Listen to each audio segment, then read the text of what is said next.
पार्वती जी ने शिव जी से पूछा कि आप दुखी व्यक्ति को ज्यादा दुख क्यों देते हैं। फिर शिव जी ने बताया, एक बार माता पार्वती ने भगवान शिव से कहा कि प्रभु, मैंने पृथ्वी पर देखा है कि जो व्यक्ति पहले से ही अपने प्रारब्ध से दुखी है, आप उसे और ज्यादा दुख प्रदान करते हैं, और जो सुख में है आप उसे दुख नहीं देते। भगवान ने इस बात को समझाने के लिए माता पार्वती जी को धरती पर चलने के लिए कहा, और दोनों ने इंसानी रूप पत्नी पत्नी का रूप लिया और एक गांव के पास डेरा जमाया।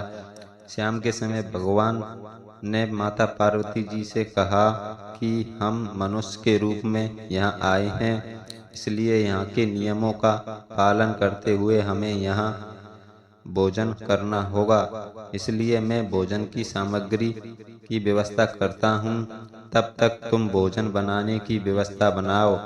भगवान ने जाते ही माता पार्वती रसोई के चूल्हे को बनाने के लिए बाहर से ईंटें लेने गईं, और गांव में कुछ जर्जर हो चुके मकानों से ईंटें लाकर चूल्हा तैयार कर दिया।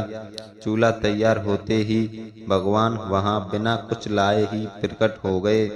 माता पार्वती जी ने उनसे कहा, आप तो कुछ लेकर नहीं आए, भोजन कैसे बनेगा। भगवान बोले, पार्वती, अब तुम्हें इसकी जरूरत नहीं पड़ेगी। भगवान ने माता पार्वती जी से पूछा कि तुम चूल्हा बनाने के लिए इन ईंटों को कहां से लेकर आई हो।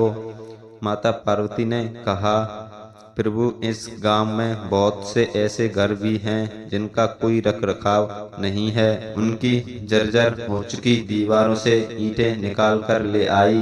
भगवान ने फिर कहा, जो घर पहले से खराब थे, तुमने उन्हें और खराब कर दिया।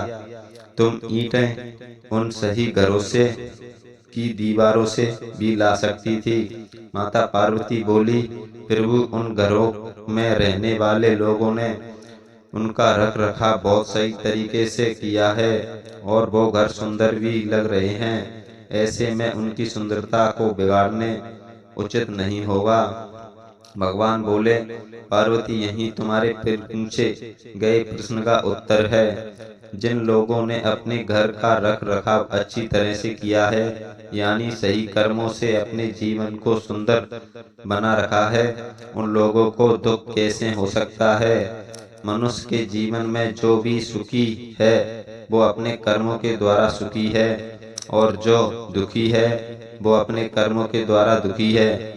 इसलिए हर एक मनुष्य को अपने जीवन में ऐसे ही कर्म करने चाहिए कि जिससे इतनी मजबूत व खूबसूरत इमारत खड़ी हो कि कभी भी कोई भी उसकी एक ईंट भी निकालने ना पाए।